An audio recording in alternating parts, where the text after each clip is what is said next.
सक्रिय यौगिकों के इस ई लेक्चर में आप सभी का स्वागत है। पुराने लेक्चर तक हम पिरिडीन की रासायनिक अभिक्रियाओं के बारे में पढ़ चुके हैं।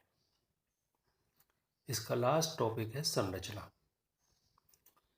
संरचना तथा एरोमेटिकता। यदि आप ध्यान से इन ई लेक्चरों को सुन रहे हो, पढ़ रहे हो, तो वो सारी चीज़ें सब में सेम ही होती हैं। संरचना समतलीय होती है। समतलीय इसलिए होती है कि सभी परमाणुओं का संकरण sp2 होता है।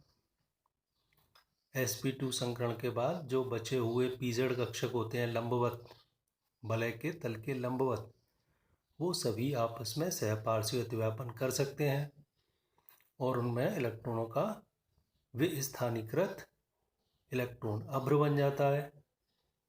यह अभ्र कितने इलेक्ट्रॉनों का हो, यह आपके निर्भर करता है, बताया गया है हक्कल नियम में। और इसी की वजह से जब यौगिक में एरोमेटिक लक्षण या एरोमेटिकता आ जाती है तो उसमें अनुनाद होता है, वो स्थायी होता है, योगात्मक की जगह प्रतिस्थापन अभिक्रियाएं देने लग जाता है। यही बातें हमने पिरोल, फ्यूरेन, थायोफिन और इसमें भी यही बातें हम पढ़ेंगे। यहाँ पढ़ना शुरू करते हैं कि पिरिडीन में सभी कार्बन तथा नाइट्रोजन का sp2 संकरण होता है, इसलिए इसकी समतलीय षट्भुजीय वलय संरचना होती है।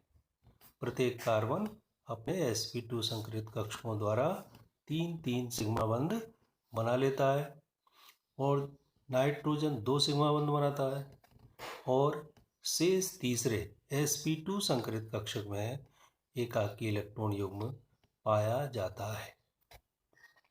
वलय संरचना बन जाने के बाद प्रत्येक कार्बन तथा नाइट्रोजन के पास असंकरित अनहाइब्रिड pz कक्षक में एक अयुग्मित इलेक्ट्रॉन शेष रहता है। यह सभी 6 pz कक्षक परस्पर सहपार्श्वी अतिव्यापन करके पिरिडीन वलय के तल के ऊपर तथा नीचे 6 पाई इलेक्ट्रॉनों का विस्थानीकृत चक्रीय इलेक्ट्रॉन अभ्र बना लेते हैं। ये कार्बन के 3 sp2 संकरित कक्षक, जिनसे ये सिग्मा बंध बन गए, 2 निकटवर्ती कार्बन के साथ और 1 हाइड्रोजन के साथ, और एक इसके पास इस तल के लंबवत pz कक्षक शेष रहा। ये सभी पांचों कार्बन का यही है। ये नाइट्रोजन के जो sp2 संकरित कक्षक हैं, इनमें से 2 में सिग्मा बंध बने, तीसरे संकरित कक्षक में ये लोन पेयर, ये इसका pz। अब ये सभी pz कक्षक कार्बन के और नाइट्रोजन के परस्पर सहपार्श्वी अतिव्यापन करके वलय के ऊपर तथा नीचे 6 पाई इलेक्ट्रॉनों का चक्रीय अभ्र बना लेते हैं। एरोमेटिकता या एरोमेटिक लक्षण। वलय के सभी परमाणुओं के sp2 संकरण के कारण इसकी वलय समतलीय होती है। दूसरा, इसकी वलय में हक्कल के नियम के अनुसार 6 पाई इलेक्ट्रॉन पाए जाते हैं। तीसरा, इसमें अनुनाद पाया जाता है। इसकी अनुनादी ऊर्जा का मान 27 किलो कैलोरी प्रति मोल होता है।